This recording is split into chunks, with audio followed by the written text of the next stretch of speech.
Welcome to Climate Emergency Overview and Scrutiny. Before we start this meeting, I'd like to have a minute's silence for the people of Valencia who have lost their lives, livelihoods or homes recently, and for everyone else whose lives, livelihoods and homes have been similarly affected by man-made climate change.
Apologies from Martin Alder and Siona Turtle, and Lou Timlin and Joseph Barley are here as substitutes, Chair. Okay, minutes of the previous meeting. Has anyone got any comments on the minutes? Peter. Chair, I noticed in these minutes, I don't think I saw it in previous minutes, is they're not actually naming councillors who make comments. It just says a councillor said, or it says a member asked. So I'd prefer it if the minutes could actually state which member made the comment or asked the question, so we can have some idea, just to help us remember what we said. I think our standard policy is not to name individual members, but if the committee wishes us to do that, then obviously we're happy to do what the committee wants. So maybe members could indicate whether they would rather have named people or just a member said. Yeah. Well, put up your hands if you want to be named. It looks like a majority.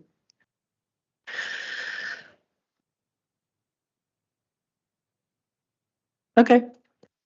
Yeah, there were a few things in the minutes that probably didn't constitute a resolution, but were actions that would be followed up with the committee. I don't think I've seen some of them. What's the process for recording those and making sure they happen? If you want to just, you need to specify what they are, then we'll make sure there is a follow-up. Sure, yeah.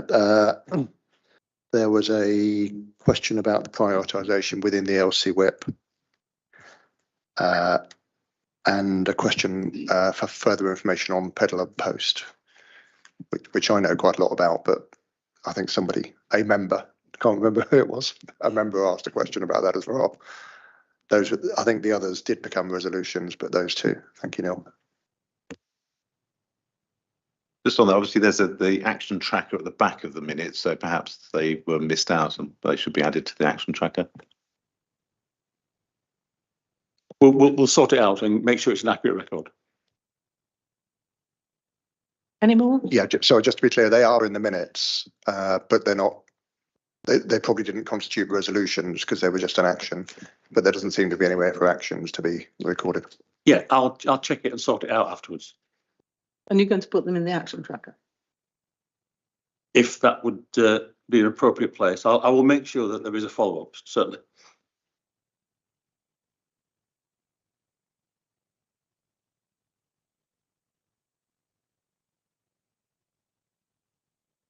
Okay, I'm going to, those of us who were here, shall we vote on the minutes? All in favour? Yeah. Everyone, that's everyone who's here. Yeah, Yeah. carried.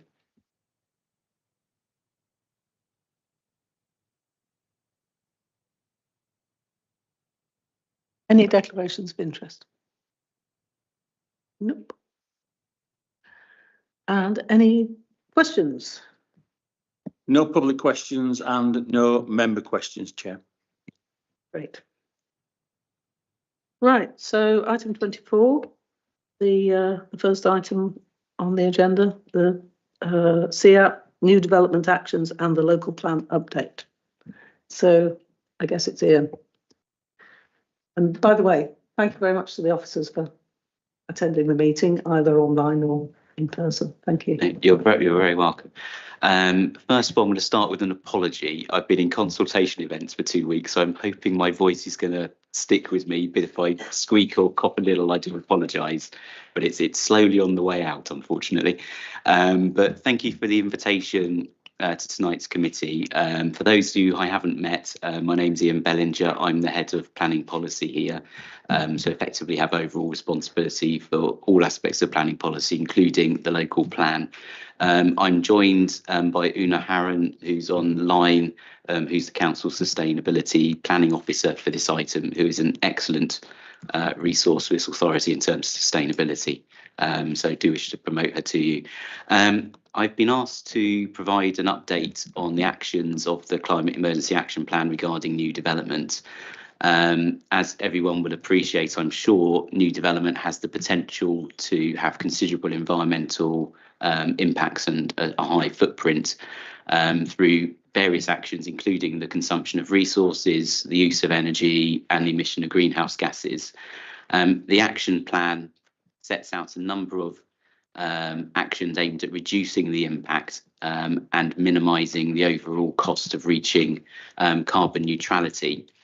The achievements of the actions requires the adoption of new planning policies, and I'm glad to say that the local plan update is now advancing and now at an advanced stage, with the proposed submission plan out at consultation until the 13th of November. The submission of the plan, just to give you a little idea moving forwards, but we anticipate the submission of the plan to the government for its examination over the winter, so through December or January. And the statutory examination by a government appointed inspector is likely to last the whole of 2025. So all being well, the adoption of the plan is likely to be midway through 2026. So that's all set out in a published timetable, but I thought it'd be helpful for you to be highlighted tonight.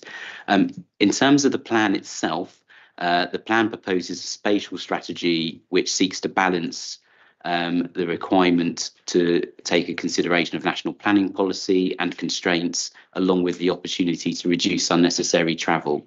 And it does that primarily through utilising strategic scale development at the heart of the strategy, where we can purposely plan in infrastructure and supporting services and active travel routes from the beginning. That will help reduce the carbon footprint from other options, such as spreading development more randomly around the borough, or more dispersed settlement pattern. In terms of additional aspects, the plan also proposes a suite of policies aimed directly at addressing the climate emergency through seeking to influence the environmental performance of development proposals themselves, as well as supporting the retrofitting and the creation of new carbon and renewable energy generation. The details of those policies I don't intend to go through here, but they're set out in the plan in summary.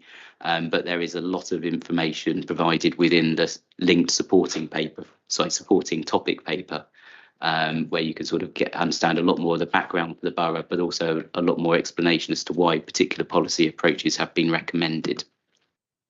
I should say that the policy ambitions that we're promoting go beyond national planning policy, and so they will come under close scrutiny during the examination process.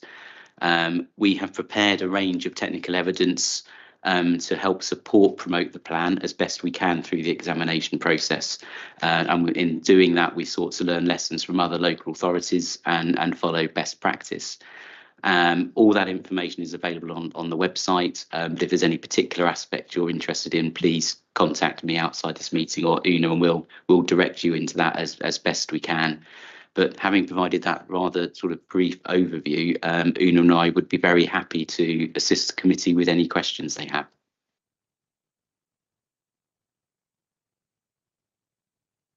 Peter.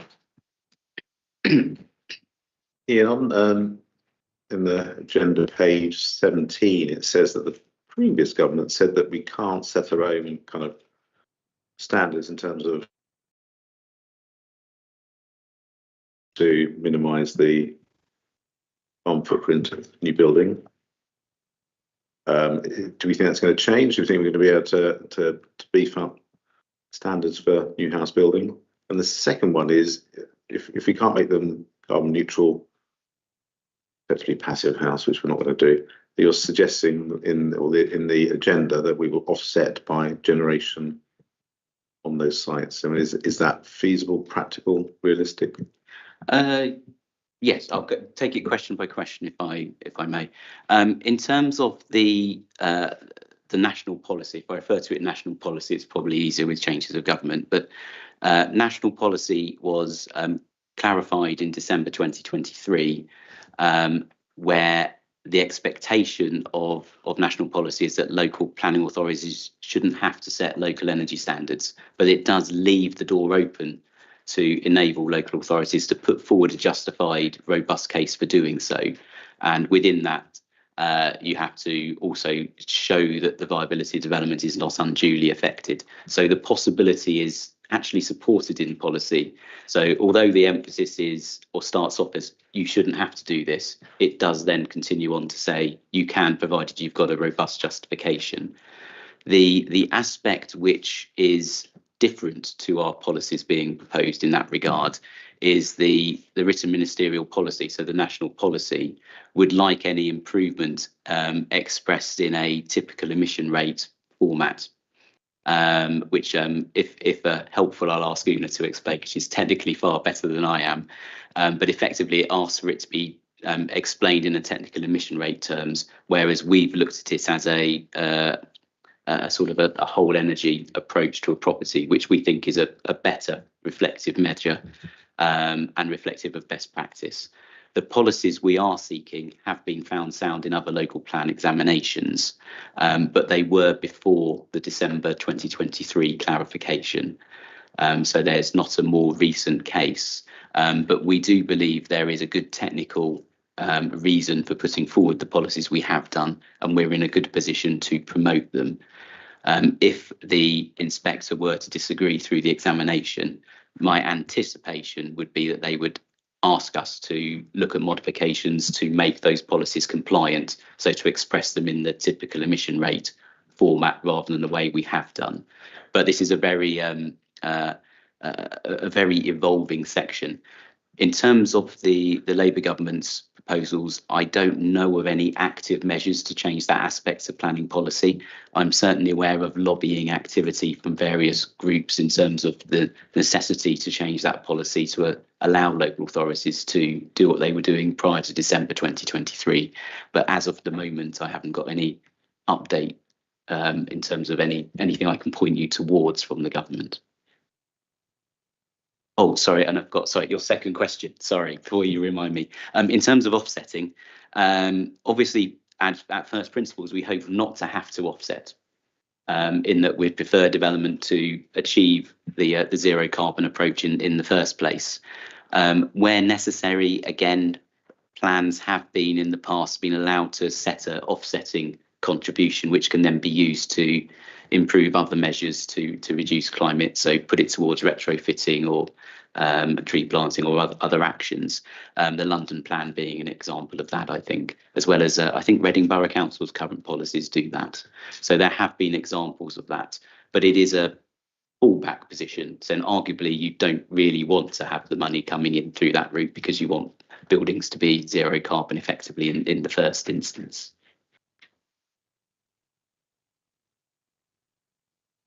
Caroline, I think you were next, and then Amy. Been prepared. Thank you for that. These are new developments. do we have roughly the same guidelines for brownfield sites, or where we have conversions of offices to flats? Yeah, so in terms of brownfield, that's easier to answer. So new development is all classes of new development. So whether the site is a greenfield piece of land or a brownfield piece of land, the policy would apply to those, including conversions. The policies do have some acceptance within it that sometimes it will not be possible for all developments to reach the same standard depending on their particular circumstances of development, and a conversion is a particular challenging example, for example, in there. So the policies, if you go into the detail, do have clauses and do have slightly different expectations for different policies. But it's fair to say across the board of all development, the policies are very ambitious. Adrian. Okay, thank you. Thanks, Ian. A couple of questions. We're talking in the context of the new local plan. There's clearly a few thousand houses to be built in Wokingham before that local plan takes effect. What leverage or powers do we have over things that are still in the planning phase to achieve similar sort of benefits? Yeah. Now that is a hard question because it will depend on the particular circumstances. So I'm going to set out a little bit of context, but I might ask Una to come in because he's got some experience in taking part in some appeals, for example. But certainly we have existing policies which we're able to implement, and there are sort of best practice aspects we can draw on through making those arguments. But what we don't have is an ideal policy position to start with. So we have produced, I really wish I could remember the name of it, but we have got an interim guidance on sustainability on our website, which explains how we will apply our current policies, the context of emerging policies, and to developments in this interim period. And we've had some success in implementing that through some appeals, but it certainly won't be the best position until you get a set of policies. But Una, so sorry to pull you in, but I know you've taken part in a couple of appeals. Do you want to explain how those have run? Yes, so we're obviously working with some older development management policies at the moment, and we've had to think a bit creatively about how to get the best out of those. And the document that Ian's just referred you to there is called the Climate Change Interim Policy Position Statement. So that position statement goes through the existing policies. It identifies pieces of wording which might relate to, for example, national standards that no longer apply, and it translates them into the current context and gives a bit more guidance to applicants on how we expect those to be complied with today. So, for example, it clarifies our position on a higher standard of water efficiency. It clarifies our position on the quantum of reduction of greenhouse gas emissions that we expect relative to the current building regulations. We've used the position statement. We use it routinely in the assessment of planning applications, but there have also been a couple of interesting appeals cases.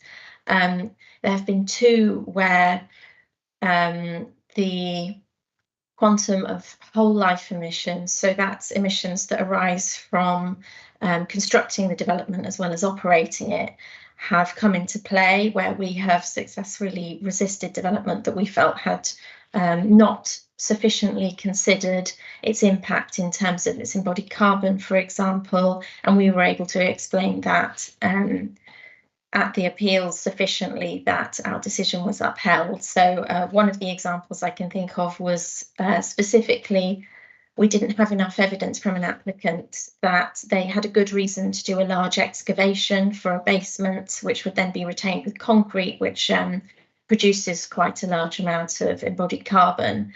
And that was all based on our existing development management policies, just clarified by that position statement. So as Ian says, we'll be in a much stronger position if and when we do manage to adopt our 8 new policies, but there is quite a lot we can do with what we have as well.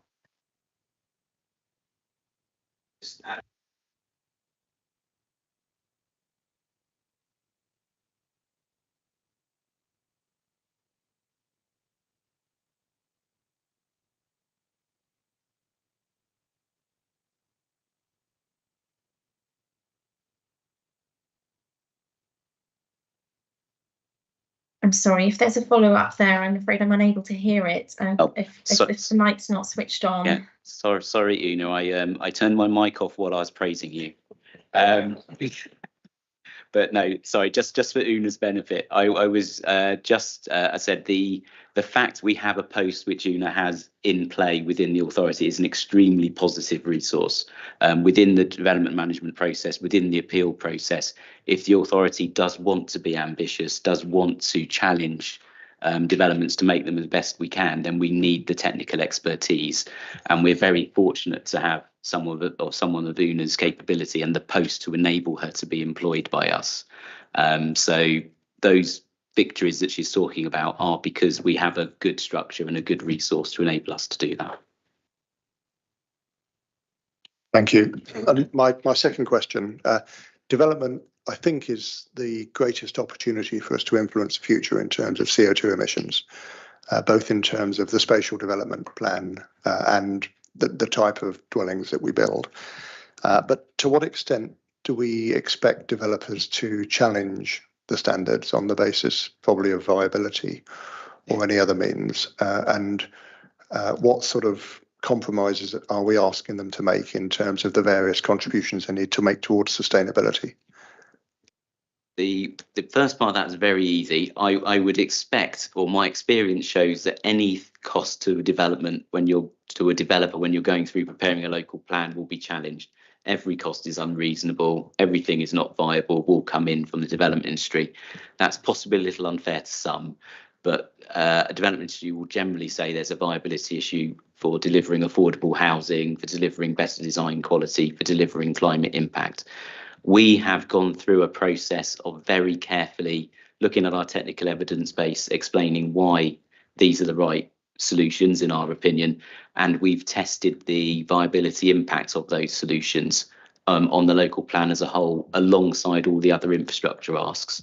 So alongside doing the affordable housing, alongside the assumptions that are required to mitigate other impacts. And we're confident that our climate ask is achievable without compromising development. Having said that, the policies have purposely built in some clauses in that we recognise there will be some technical reasons why certain sites will be more problematic to achieve standards. And so we accept there and have that flexibility. And then ultimately, if a site isn't viable, they are able to put forward the best case scenario to us. But at a broad level, we've tested a range of scenarios, development typology scenarios across the borough, and they are broadly all viable through our technical work. And we've also tested the large strategic site in the plan alongside its infrastructure ask and everything else. And again, in our assessment, that is also shown as viable. So I hope not to make compromises in an unnecessary way, but there will no doubt be some circumstances and some developments where it won't be achievable to hit standards in full, and our policies purposely recognise those circumstances. And so when we're promoting this to the inspector, for example, at the examination, it isn't a question of saying we know everything can hit this. Nobody will not. We do realise there'll be circumstances where it will be difficult, and where there is the justification and technical reasons, then we will accept that and seek the best we possibly can. And just to clarify on that, then, is the main challenge likely to come at the plan scrutiny stage or in subsequent planning applications? In the theory of planning policy is that we get a plan in place and it is implemented. So the principal challenge will be to get the policies in place in the first place. After that, there'll no doubt be individual planning applications where they'll say standards can't be met, as there is now. But the principal challenge will be getting the local plan in place, getting those ambitions in place.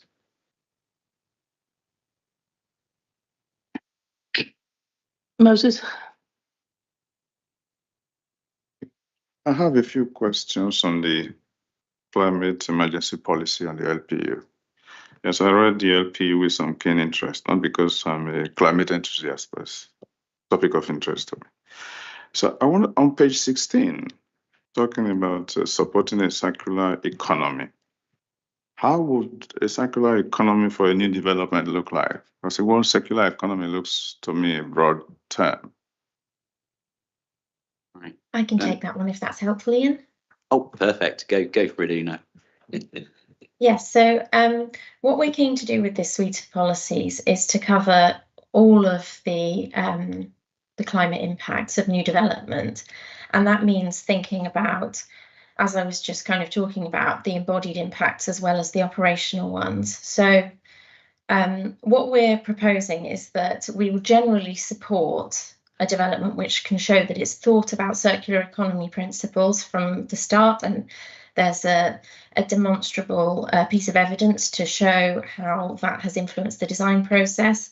But for the largest developments, we'd actually like to see something a little bit more detailed. So we're asking for a circular economy statement, and that could be any piece of written evidence which comes alongside a planning application that shows us how circular economy principles have been used throughout the design process, and then what the scheme looks like as a result. So that could show things like where opportunities for reusing materials that may exist on the site already have been taken, for example. It could be demonstrating that a development is thinking about its future in terms of adaptability to make sure that there's a really long service life and there isn't any unnecessary obsolescence that can reduce the whole life impact of the development. There are a kind of range of things that come under circular economy principles as they relate to the built environment, but those are some of the primary ones, just mainly thinking about what the materials are, how they're being used, is there any opportunity to reduce the impacts from those, building in an efficient way, building with the future in mind, and making sure that we're developing lasting buildings.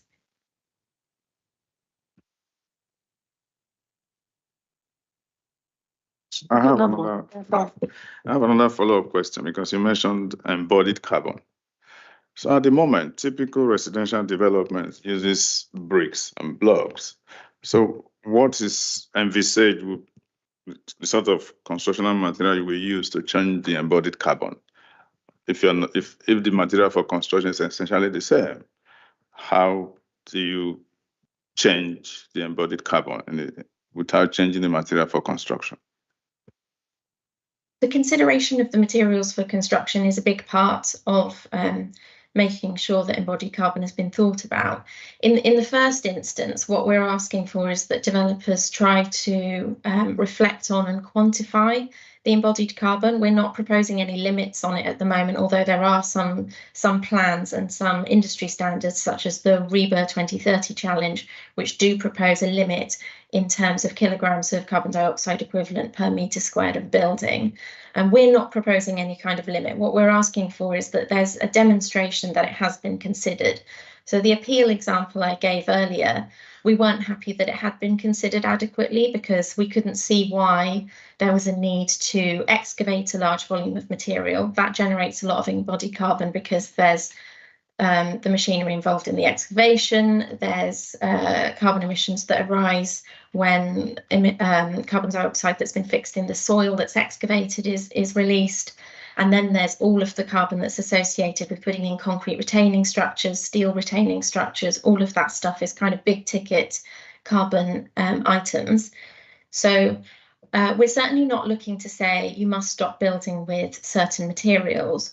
What we want to do is encourage applicants to show that they've thought about what those materials are and the processes that they're using in construction as well, that they have a sound rationale for those as part of their wider sustainability piece. And obviously we'll take those things in the round, but it's really that particular policy is an invitation to applicants to show that they've thought about it. And actually that's with a view as well to developing that skill in our local development industry as well, because in future plans we may wish to go a little bit further. We may wish to think about imposing some caps on the amount of embodied carbon if we deem that appropriate at the time. So it's preparing the ground for that. And I should say that there are some proposed caps in plans such as the London Plan 2021 that asks major developments to demonstrate through whole life carbon assessment, which is the kind of formal process for counting up the embodied carbon alongside the operational emissions from running the building. That's a methodology which is more formal than what we're asking for. So we're looking to build that skill. One last question. Okay. On the EV charging strategy, there's a lot of emphasis on having EV charging points, but I'm not quite sure how you reduce the carbon emission if we keep charging with fossil fuel. So is there like a policy where people should transit from using fossil fuel to charge their vehicles to using renewable energy? I can start on this one, Ian, if that's helpful. Just to say that with the suite of climate emergency policies, they do cover renewable energy and renewable energy standalone installations, and a wider aim for the borough is to increase the proportion of renewable energy, but that is also an overall grid ambition that is to do with what the supply looks like. So by increasing the number of EV charging points, we're providing the opportunity for fossil-free travel as the national grid decarbonises, as an option that is over using a fossil fuel powered vehicle, basically. So it's about building capacity. Caroline. Thank you. It's just a quick question. It's probably very simplistic. When these plans start going through, is it building control that comes out and inspects the buildings, that they are complying to all these policies that are in place? And what measures can we put in place if we think they are actually doing something they shouldn't or not complying? Yeah, so if I start off, and then maybe Una, you come back in terms of some of the standards we can use. But yes, so the policies we're talking about in terms of local plan would be applied by our development management colleagues. So in terms of assessing planning applications, etc. And through that process, an applicant would need to provide demonstration of the achievements of the levels. There's various ways that they can do that. Through our policies, which maybe Una can comment on in a second, but there are various accredited schemes, for example, where you can sign up to, and we know that you'll achieve, if you achieve a certain standard in those, we know you'll achieve a certain level of energy efficiency, for example. And we've purposely not wedded ourselves to a single typology, so the developer can pick a suitable one that they wish to use, for example. They could do their own bespoke assessment, I guess, as well, but I suspect many wouldn't. But our development management teams would assess a planning application, and there is a process for each of those accreditations effectively. In terms of compliance, then we, again, as an authority, we do have some compliance officers for our major developments that go out and check planning applications, but this is the sort of thing that is not likely to be picked up through that. So it's really about making sure the accreditation is achieved and certificates are signed off, etc. But Una, do you just want to touch on an example of maybe pick one of the accreditations and sort of run through a rough process as to what you would expect at different stages? Yes, sure. So if we're just thinking about policies CE2 and CE3, which are talking about the energy efficiency and the thermal performance of buildings, at the moment, the only kind of way that we can look into that with our existing policies is to look at the outputs that are produced by applicants when they're going through building control. And we don't have as detailed requirements in our existing policies as we're proposing. So what we actually need to see on adoption of these new two policies is something at a design stage, something at a first occupation stage, and then something to show what's happening in real life in use once the building's being used. And that's obviously quite a lot of monitoring. So we've provided a range of options that applicants can kind of choose from for certification schemes where they can get independently verified against certain criteria, including energy performance and space heating demand. So an example of one would be Passive House, which I think was mentioned briefly earlier this evening. Passive House has a requirement for space heating demand, for example. It asks for buildings, for homes, not to exceed 15 kilowatt hours per metre squared. Our policy requirement is for 15 to 20 kilowatt hours per metre squared. So we're aligned there. So we know that if something signs up to Passive House and it has a Passive House assessor on board on the design team, they can submit their information as they go through the process. There are a number of credits that they can tick off as they go through the Passive House accreditation process, and then once they're certified, we can accept that as confirmation that they've managed to apply with our policies. They don't have to use Passive House. There are a number of other schemes that they can go with depending on what suits the project best. They can also choose to do it all in-house with whoever they choose to be their energy assessor and submit the information that way. Yeah. Any more questions? I was going to ask a very simplistic question about how you make concrete and bricks carbon neutral at all, but I mean, I think you've sort of touched on it already. Yes, so the carbon neutrality target is a target that applies to the operation of buildings, but we recognise that the operation of buildings isn't the only place that they have an impact. So we want to reduce the whole life impact as much as possible, and we're going to try and do that in some of the ways that I was discussing earlier. But there are actually ways that you can reduce the impacts of using materials that have typically a high carbon cost, like bricks and concrete. So for example, concrete, you can use a percentage of what's called cement replacement, which is a lower carbon material to produce, which is essentially a byproduct.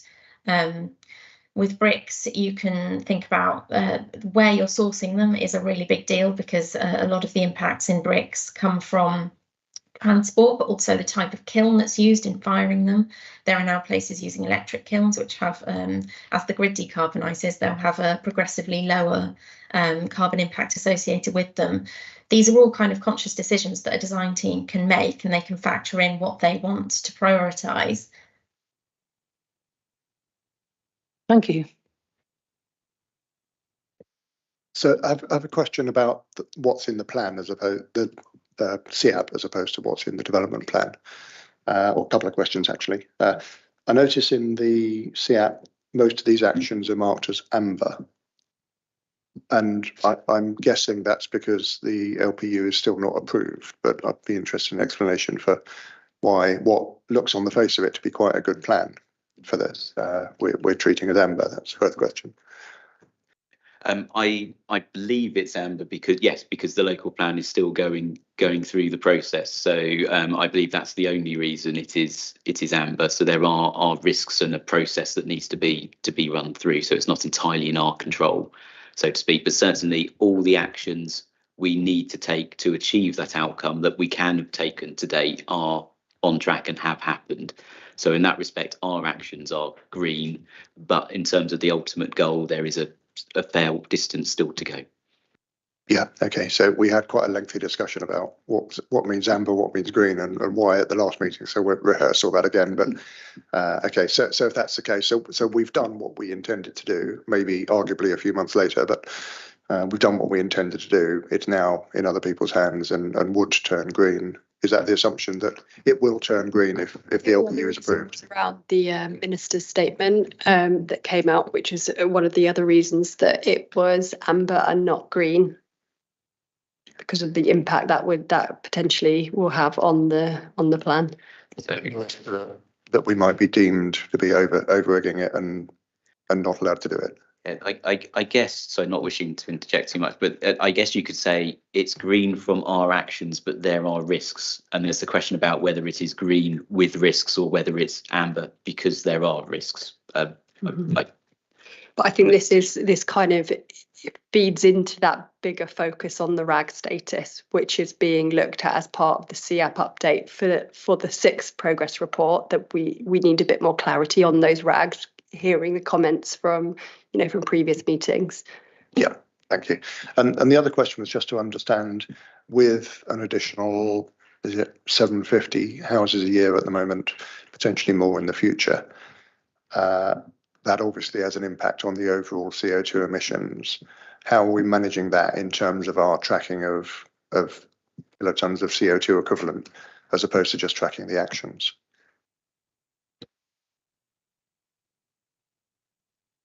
There's Andrew, so Yeah, he's do you probably want me best to try placed to answer. Yeah, in terms of the trajectories and the carbon emissions for that methodology, as at the moment, it's deemed as carbon neutral in terms of the future impacts, because A, we can't know exactly what those will be, and B, obviously, as Ian have very well described, we have quite a strong what we think are quite strong policies there. So I think that will be the case at the moment, is we keep it as that. If evidence starts to come through that that's not the case, then we can make those changes when we know. Yeah, and I guess we're expecting, because of the way housing and people move around here, that more housing will mean more people in the borough. So I guess it's a wider question in terms of emissions as well, isn't it? I know we might ideally want more people to be cycling and so on, but more people is going to mean more emissions. So just trying to understand, for example, let me ask a specific question rather than a general one. Do we have a factor in the trajectory that accounts for the fact that the population of the borough is continuing to grow? So we did, in the old way, we did the trajectories, and then that got changed. So now it's slightly different. We do have things like in the transport documents, like they're like the local transport plan. They're incorporating the fact that we expect the population to increase, so it is incorporated into the specific strategies. But again, without depending on the exact actions of some of the areas, it'd be very difficult to factor that in based on how they're calculated at the moment. Okay, so where we have a view on how it will grow and where we believe we can measure it, that's factored into trajectory, I think is what I heard.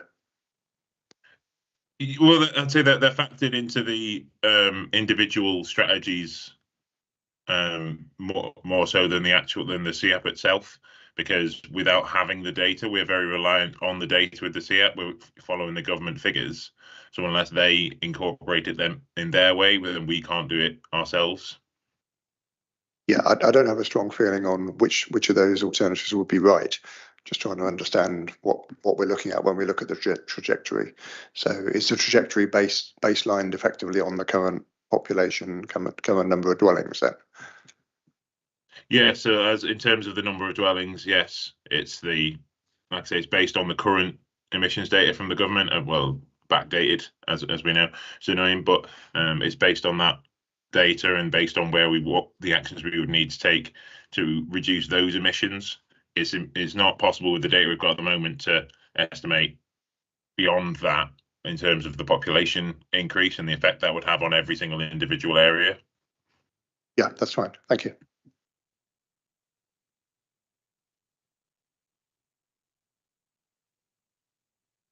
Okay, there's no more questions. I think we've finished with that item. Thank you. Thanks.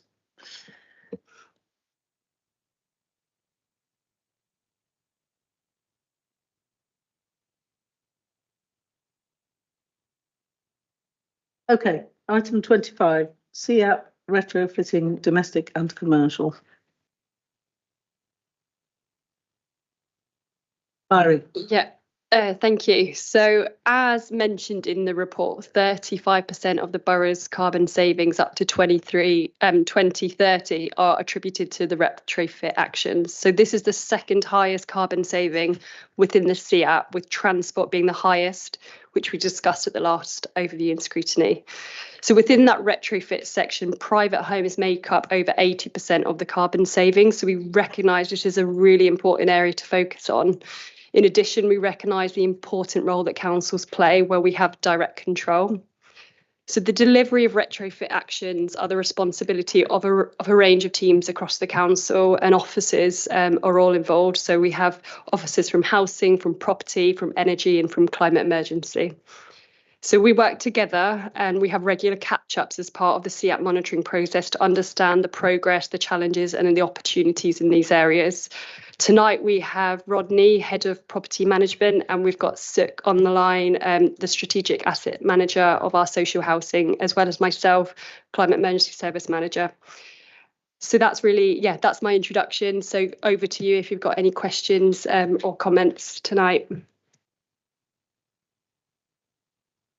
Peter.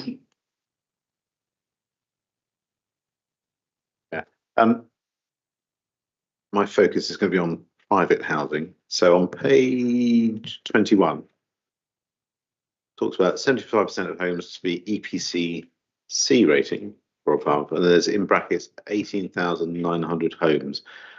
Is that the total number of homes in the borough? Is that the number that we need to get from not to C up to C? I think that. Go on, man. I think that's the shift, the number of homes we need to change. Andrew, correct me if I'm wrong. No, that's right. Yeah, I think it's about 70,000 total homes in the borough is the figure we're working off. So yeah, it would be helpful if perhaps we could have that further broken down into which ones are D, E, and perhaps even F. Give us some idea about the scale of the challenge, because you may have some which are, or if the majority of them are D, then it's a smaller step up. But it'd be helpful if you could have some additional breakdown on that. And we do actually have that. I think that was included in one of the follow-up from one of this CAP update, previous overview of scrutiny in as part of the questions we took away, and one of the responses. So that should be in there. I'll double check that was the information, but yeah, I think we do have that, and that's, I think, has been circulated. I hope you won't take this as a criticism, but the detail around trying to persuade private householders to get to EPC C, when I read through it, for me, there's not enough control. We have no kind of levers to pull to do things. So we're reliant on schemes from central government, energy, ECO schemes, lots of other LAD schemes that are outside of our control. The numbers that are coming through so far in terms of interest in uprating their insulation to meet EPC C are quite low, and we've got 5 years to get 18,900 houses uprated. To me, sorry, I should have asked, is that 18,900? That's the 75% target, presumably, is it? That would get us to that 75% target. Almost 20,000 households in 5 years. I just don't feel, and it's not our fault. It's not the officer's fault. For me, looking through this, there's nothing actually that gives us the control to do that, to make it happen. And that raises the question: is this achievable? Even if we extended the date out, is it achievable? And should we be tracking this? Certainly, I think it should be amber, if not red. It's showing it's green. But for me, there's no way of actually delivering this piece. Maybe on the council-owned properties and the social housing, yes, but not on the private domestic properties. Yeah, and I think it's a real challenge. I think that's where we need to kind of think of and look at what's happening in other authorities and look at the different schemes that are being delivered. So we'll look at the Solar Together scheme. So that's proved really successful. That last year we ran that for the first time. We had nearly 300 households in the borough sign up to get solar panels, and that is the highest across all the Berkshire authorities that took part in the scheme. So we're running it again this year. We want to build on that success. So we're also looking at other schemes. So there's the I know slightly different, slightly separate from retrofitting, but there's the big community switch scheme that's recently been launched. So that's supporting residents switching their supplier to more renewable suppliers. There's also there's a heat pump scheme that's been launched in Essex Council. So we're looking closely at how that scheme is being delivered, because yeah, it's a challenge. So this is where these kind of schemes, it's kind of finding them, introducing them to Woking, and hopefully building on that momentum. Whilst the Solar Together scheme is great and the numbers are great, the uplift in SAP rating isn't significant. Maximum, I was reading maximum 15 points, and my own SAP rating was only going to uplift it by 4 points if I added solar. You can't also go from, you have to be rating of D in order to add solar to get you up to C. You can't go from you're not allowed to do that. So solar together is great, but it's not the thing that's going to retrofitting, insulation, triple glazing, all that good stuff is what's going to get us there. We have no control over that. We have no budget to do that. So I repeat, I'm not sure how we're going to get to there in the next 5 years.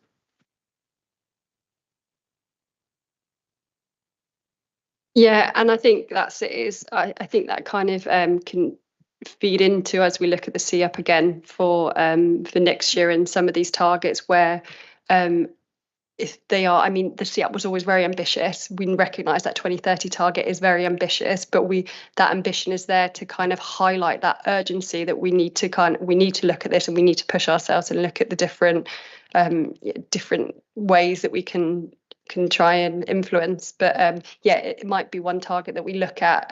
Actually, is this achievable? Potentially, we'll look at kind of changing that in the update for next year. Alex. I've got a factual question here. I could be being really silly here, but the front page says building retrofitting work so far have cumulatively contributed towards savings of 741.89 tons of carbon. Our target is 60,000. Is that, and that's the annual carbon savings. So is that 74.89 only part of the picture? Because if so, we've got a hell of a long way to go in 2 months.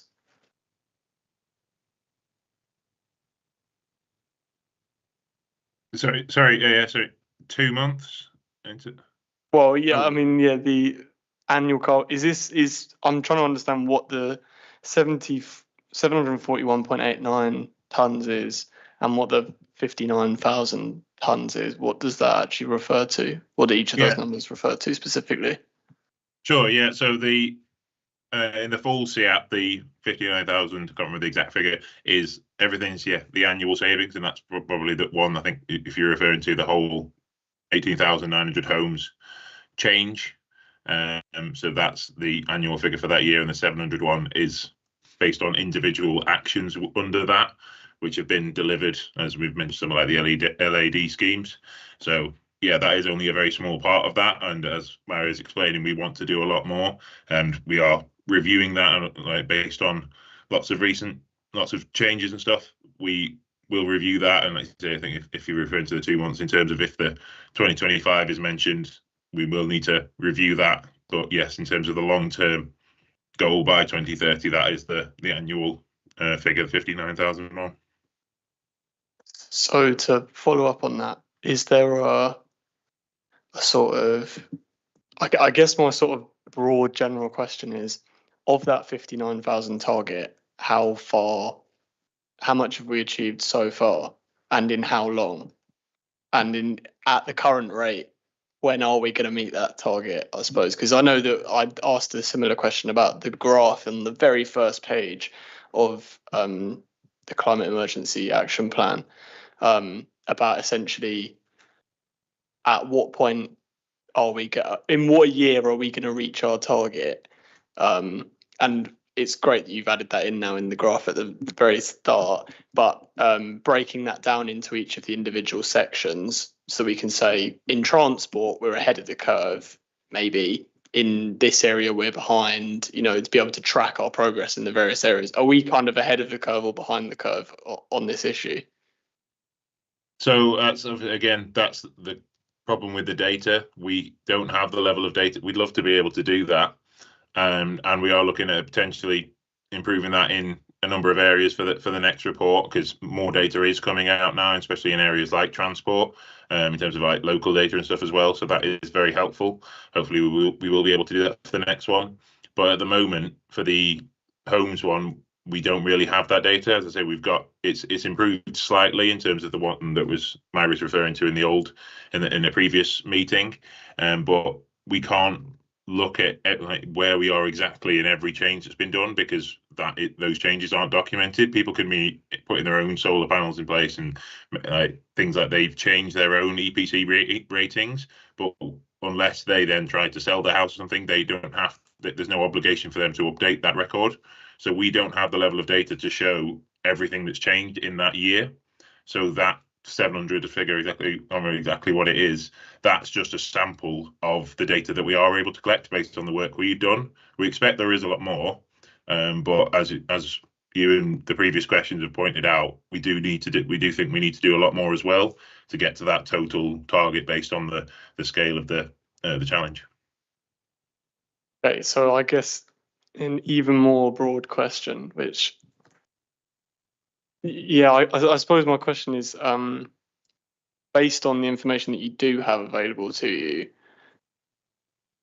do you think we're performing well as a council, or do you think that we're behind? And how much better or worse are we in this area compared to transport? Because these are by far the two biggest in terms of carbon saving. So, you know, the vast majority of our time should be dedicated to these two. How well are they performing, I suppose, as a general kind of health checkup, a general narrative of what is going on based on the information that you do have access to? Yeah, how well do you think they're doing? So yeah, again, that is a very broad question, impossible for me to just answer at this stage. But in terms of the whole, because and again, everything's kind of, a lot of the actions are interlinked. Like yes, transport and retrofitting are the bulk of the carbon savings, but things are like the whole engagement section that really supports this area. So it's not just the transport specific individual actions. So again, it's hard to say this area compared to other areas and exactly compared to other councils, because every council is different, has their own challenges. I'd say from the CEAP, it shows a very positive picture in terms of we are progressing towards our goal, and we have made, and there have been considerable savings since the last one. So in that respect, there's lots of positive areas, there's lots of actions. I think the vast majority are green, and then there's a smaller amount this year than last year that are red. Again, Mary, if you know, correct me on that, but in terms of those kind of areas, lots of positive, very positive in terms of what we can do as a council. So, and then you get to, like, say, the very big picture in terms of national areas that create challenges. And we do, I've mentioned this in a previous overview in Scrutiny to kind of help kind of understand the progress. So if, again, for that CEAP update next year, we want to have that dashboard looking at some other data points and not just carbon savings, but looking at EPC, looking at some of the transport data that was discussed last time, to have to share that and review that annually, because I think that will help show that progress. It's quite difficult with the carbon savings because we are quite limited with what we can share because of the model we use. Yeah, thank you. Adrian. Yeah, nothing new, I'm afraid, but I was going to try and pull out a couple of points from Peter and what Peter and Alex said.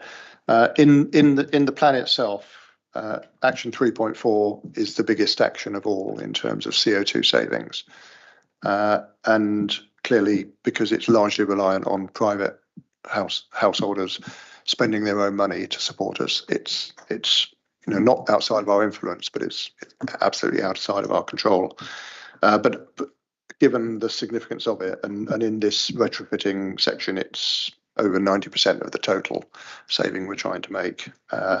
And given that we don't seem to be achieving this at a rate that's going to come anywhere close to 18,900 houses by 2030, which is our target, it doesn't feel like it's green. There may be nothing more we can do, in which case, arguably, our actions are green again. But it's not green in terms of confidently reaching that level of CO2 saving, I don't think. So I'm not sure whether we should be describing it as green. And the question is, so if we're not describing it as green, what would we need to do for it to be green? Mm-hmm. And I don't know what the answer to that is, but I think that's a question we should be asking. Yeah, and I think just on the RAG status of that action underneath that is because it's associated with specifically the eco scheme, which is one small scheme that's delivered. And again, it's a good point. And actually, I think maybe we need to look at the wording of some of the actions to just make it a bit clearer, because the eco scheme has delivered, and that's why that's that's green, but we don't have a RAG against that overall target. So we can look at that. But I think similarly to what was discussed at the transport ONS, where we spoke about that, the how do we get to green? So again, it's a really big challenge, but I still think there is more we can do. So I know some authorities are looking at personas across their authority to understand, to help in that communication engagement, and that's specifically at retrofitting. So doing a bit of analysis into who are the different groups, who are the different people that might want to retrofit, what are the barriers that they face to not retrofit, what are the opportunities, and then really kind of shape some communication around it. Some of the schemes that are funded by government that support local authorities, there seems to be an increasing focus on behaviour change. So there's a number of webinars and sessions that are being run for local authorities to attend. Again, I think it's being recognised. It's so critical, this wider piece. How do we get our private domestic houses to change? So understanding that behaviour change, understanding like what is the most effective communication. There's opportunity for us to do more in that space. Yeah, that's encouraging, because I guess what we really want to do is reduce CO2 emissions by 55,000. We don't really care what someone's EPC rating is. If they turn their gas boiler off, then we've done the job, haven't we? So I think it needs a slightly broader. I can see why that action was the right action when we started down this track, but it doesn't look like it's got a chance of delivering that level of saving. So as you say, what bit of brainstorming around what might achieve it, how do we go about it, and then maybe next year review whether that target is achievable or not, and what else we should be doing. Caroline. Thank you.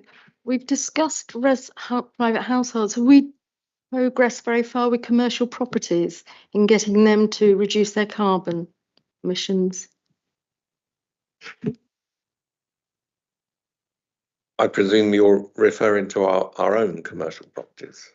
Oh no, I'm generally talking about the retail sector, the offices, and because obviously our residents are private residents, but we've also got private commercial companies, and I just wonder if we can get them to lower their emissions with support, or is that not part?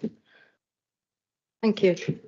Yeah, so I think we have this actually, I think, ties into we had a business update that went to the committee back in February, and a lot of it is around the communication engagement. What's been prioritised is the private domestic, recognising that's where the bigger savings are, but we don't want to miss out on, recognise those commercial properties. So it's a lot around the communication. So we've put communication out in the business newsletter. There's been information out in the climate emergency newsletter. We've got information on the climate emergency hub that has specific information for businesses that would support in retrofitting.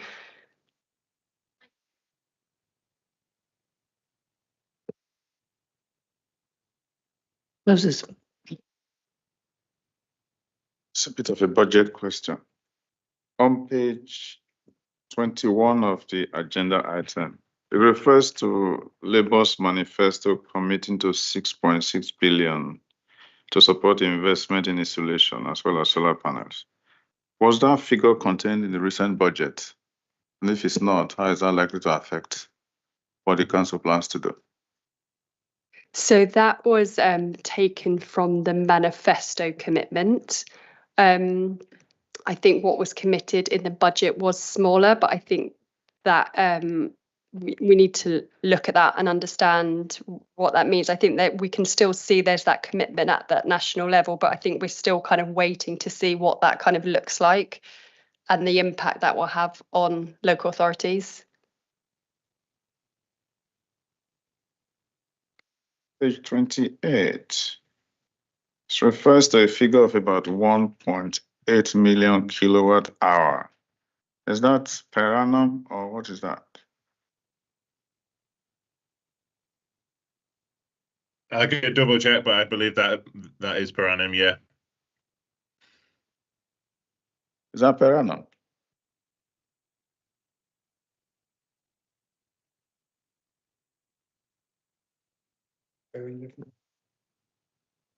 Page 28 That's says, the current status column. Yeah.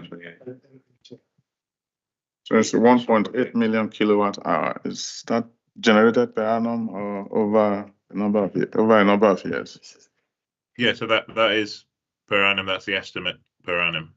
Again, I can double check it, and it will be double checked for the next report as well. But I believe the carbon calculations in the energy section are based on kilowatt hours per annum.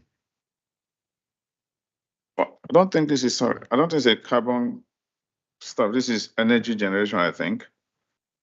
As Yeah. it says, over the next couple of years, we aim to deliver 8 additional projects totaling 1.8 million kilowatt hour. So I'm just wondering whether that is over just per annum or over 5 years, because energy is normally measured in a specific duration.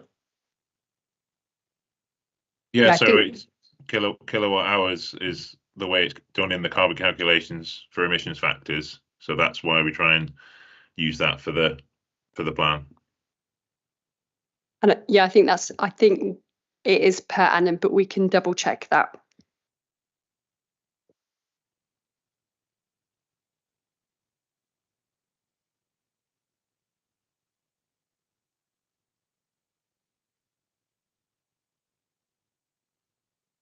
Any more questions?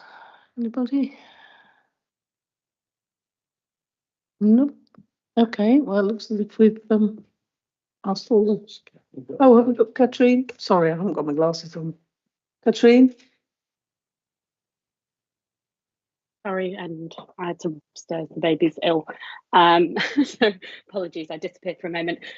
Yes, so I had a question around the council-owned, and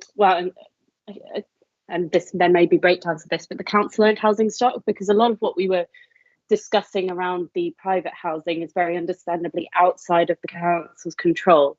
So I'd like to hear a little bit more about what is arguably better within our control, though potentially more resource constrained. And so I see that, we're looking at increasing sort of stepwise in the EPC ratings. However, going one step up in EPC feels a very long way off actually being able to deliver net zero by 2030. So one question around all of these is EPC the best way to actually measure this? Are there alternatives? Because it doesn't actually, as far as I believe, it doesn't actually talk about tons of carbon per annum or a carbon equivalent. And then the level of ambition, particularly when considering that more efficient homes have very large benefits in terms of running costs and therefore and health benefits potentially as well. Do we think this is ambitious enough? How much further could we go, and how? And I guess what are the blockers there? Yeah, so I think we recognise the importance of looking at social housing, especially with the co-benefits that improve the energy efficiency. I think from the point on the using EPC, the reason that we have used that is because of the legislation it should be coming in around that EPC. So it kind of feels like it makes sense to link up to that target, to have that kind of golden thread, I guess. And it just potentially it's what we know. There's kind of limitations to EPCs using that, but I think given the where we're at and with the targets at national government, that's why that's within the plan. I think what the big challenge is around social housing is the cost. So what we do and what we're in the process of doing at the moment is putting in a bid for the Warm Homes Social Housing Fund. So we've had conversations, Housing Colleagues, Energy, Climate, to look at how we put a bid in and how we increase our chances of being successful. So we're looking at not only property data, our EPC data on that, and our housing condition surveys, but we're also looking at that kind of people side of data that's available. So looking at kind of who might be in rent arrears, or is there other who might be receiving support from social workers, and trying to tie that in so it's quite a holistic bid that we're putting in with data from different points. So hopefully we're successful in winning funding, which will then help us in retrofitting some of our social housing stock. One other thing that we're looking at is we have a type of social housing in our stock, which is the Cornish housing type. So as part of this strategic partnership with the University of Reading, we're looking at whether the built environment can specific house, because it is the energy efficiency, it's energy inefficient, and see if they can do a piece of work and support us in improving the efficiency of our Cornish housing units. Great. Thanks very much. And I guess, and I think you spoke about a kind of paper that came in the previous cycle around businesses in general, because that feels like another large, potential win to employment, to skills, and so on. So, is that somewhere else where the council could perhaps play a larger role in terms of promoting, building the skill set and the base load of businesses, which can then hopefully lower costs both for private homeowners and for the council in terms of council housing stock in the retrofitting and sort of green home space? Yeah, again, I think this is something we definitely we have had discussions internally on the retrofit skills, because that is a key area that we need to look at if we want to meet some of our ambitions. Is actually, do we have the resource and the skill set to kind of deliver that? So there will be conversations that happen in that space to understand what we can do, and that will be very much my economic development colleagues who kind of lead in that space, who lead on this kind of review of skills in the borough and what kind of training and opportunities need to be put in place. And I'm not sure if Ian Bellinger is still in the room. I see Ian is still online, excellent. But just wondering around how this maybe overlaps with the item we were previously discussing. Do you think there's a risk that by going for very ambitious new build targets, there may be learnings from other local authorities, that it actually pulls skills from the retrofit area into, okay, we've got to deliver, whether it's heat pump installations or so on the new build, or is it more likely that it could actually help to build up the business base and therefore benefit all homes? Or do we have absolutely no idea at all? I'm happy to speak to that from my capacity and my past professional experience, which was in sustainable architecture. From that experience, the best thing to do is to build the skill base generally, whether that's across new builds or retrofits, especially when it comes to mechanical ventilation, heat recovery, the kind of services side of buildings, because it is the same professionals. So you want to draw people into those trades. You want the skill base to grow generally. There isn't really a separation between the people who are doing it in the new builds and everywhere else in the retrofits. There will be specialisms that develop, and we can support those wherever we possibly can. But I wouldn't say it's a risk to siphon the skills away from one area per se. Right, and thinking about the phasing, of course, of the local plan update, it's not in place yet. It's coming down the line, and the developments approved under it will be being built in the future. Hopefully, that signal can be very strong to support the growth of the industry today as well. Thank you very much.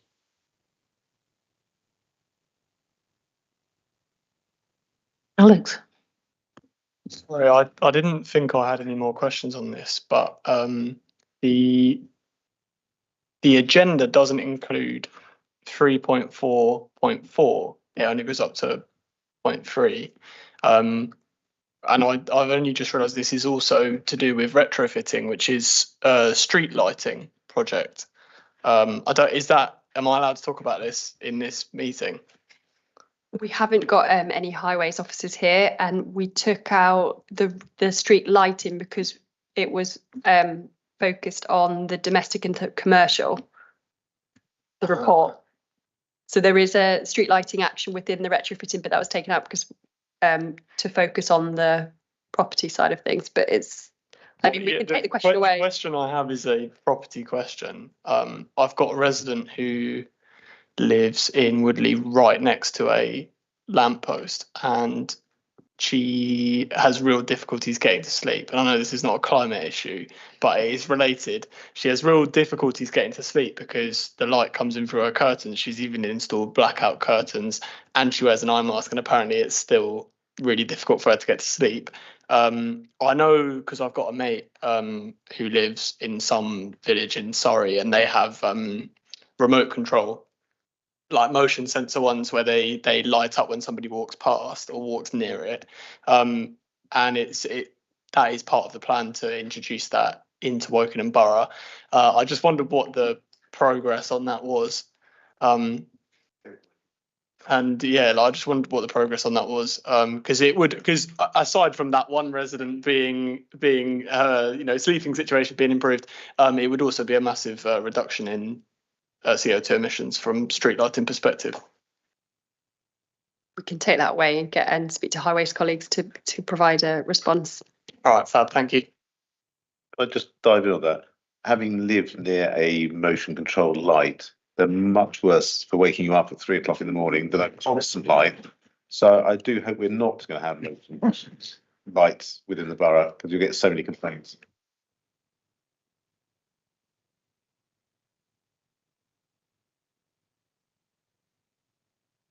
Okay, we seem to have got to the end of that.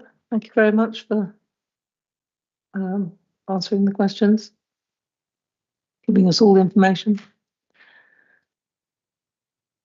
Okay, so yes, you can leave. Not to stay for the work program. Thanks very much for coming. Yeah, we really appreciate it. And the officers online. Thank you for coming.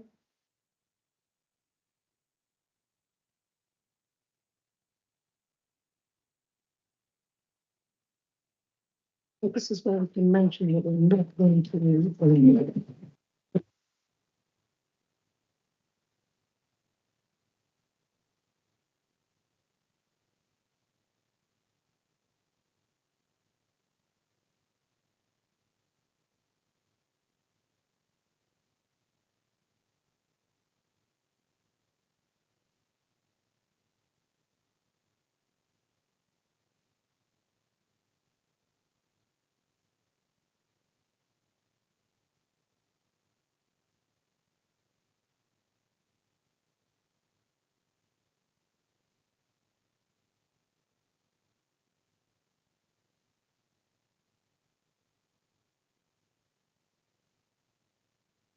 Okay, you probably think you were all copied on this thing from, well, we had the question about allotments at the council meeting, and we've also, as a committee, been invited to what were we invited to do exactly? Scrutinise the allotments policy. Yes.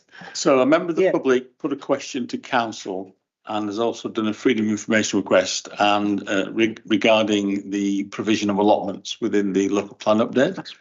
So officers have responded to that, and now the member of the public has asked for a scrutiny review on allotments. So we've discussed this with the chair and vice chair, and the member of the public has had significant officer responses. And I think the chair and vice chair reached the conclusion that we didn't need a specific review of allotments because it's all set out. So I'm proposing to share some of this correspondence with the committee just for information.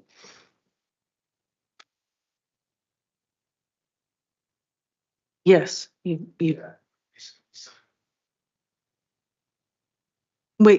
are in public, yes. Yeah.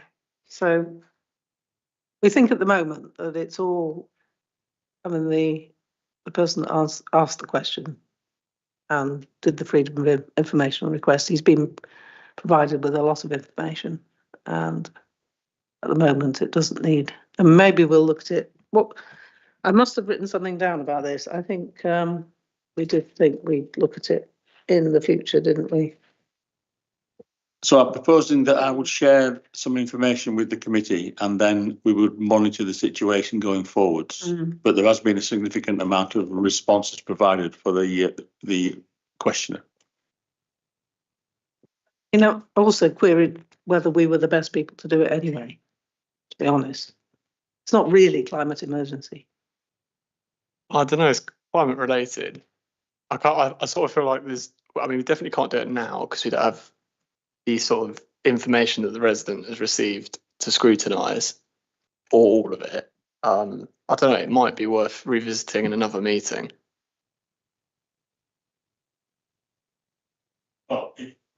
If I share the information with the committee, then obviously you can make your own minds up at a future meeting. Yeah, okay. Yeah, that's fine. Just going to say, in the full council, when he asked the question, he termed it in the climate emergency and helping it. So I think this is the committee to look at it. Yeah. Yeah. Yeah.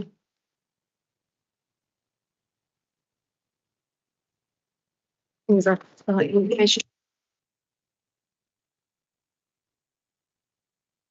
Okay, and the second work item that's been drawn to our attention, which you all got this email, is this the new bus shelters. So we talked about this in the meeting beforehand, and we decided to look at it, that we asked for a report to be brought to another meeting. We can't really look at it now, rather than the emails flying backwards and forwards, actually get the officers responsible to bring a report. Well, when I saw it, I didn't think this should come to this committee. I felt it's a transport issue, or there's some claims about energy usage which seem slightly overcooked, so to speak. So I don't believe it's anything to do with climate emergency. It's a transport issue.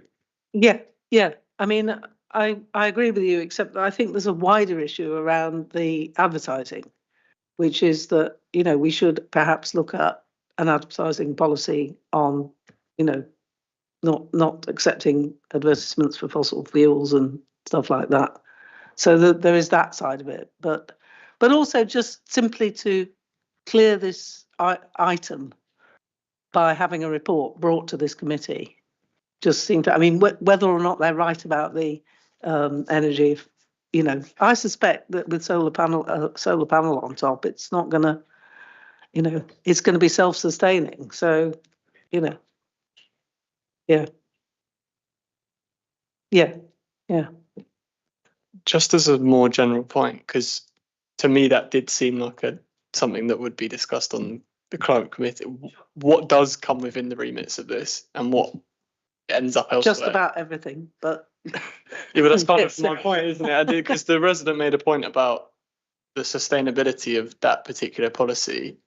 If that's going to get discussed anywhere, surely it's in this committee. I'm not saying it shouldn't. Okay. But we need a report to be brought to us. Yeah. Okay, sorry. Yeah, fine. Honest, just to go back to the allotment one, I think climate emergency was a hook that he hung his. I mean, he's, you know, interested in allotments. I mean, that's not saying that there isn't a climate emergency impact or the other way around, but, you know. Okay, right. Yeah, so we'll just go through the work plan, and if you've got any questions or comments about the page 35, January the 7th. And we'd like an external speaker to come to talk about renewable energy. That was Katrine's idea. Katrine?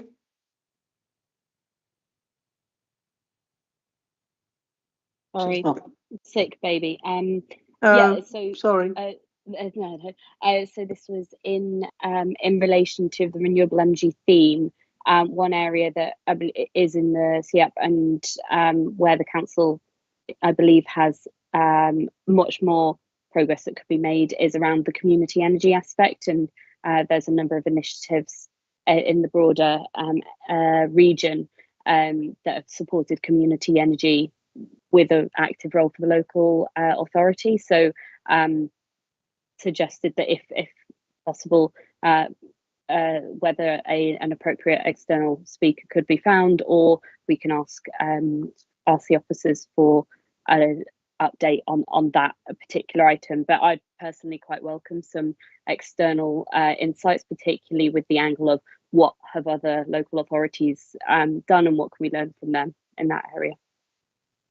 And that being distinct from, council-owned renewable energy assets, and distinct from things like the Solar Together scheme, which promote the installation of renewable energy by private individuals.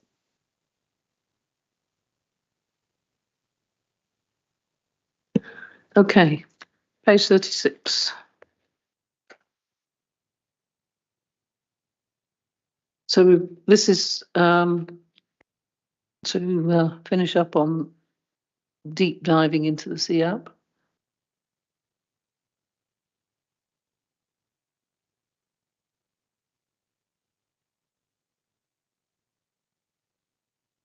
Okay.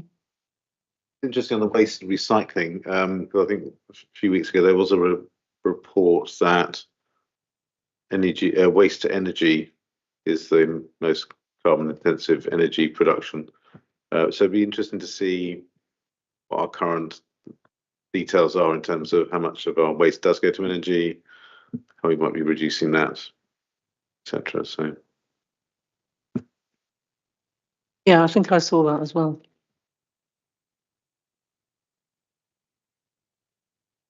Adrian, you look as if you're about to press your button. Yeah, I think that first item on the 25th of February is essentially the things we haven't done, having done the deep dives into the priorities, isn't it? So, yeah. And then the next item, recommendations for the emerging 25 plan, I think will be very important as well.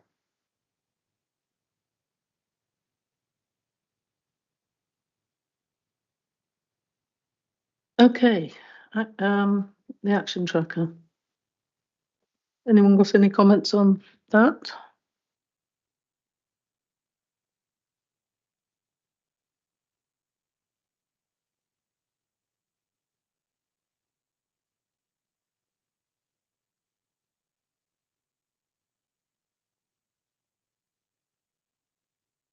Doesn't look like it.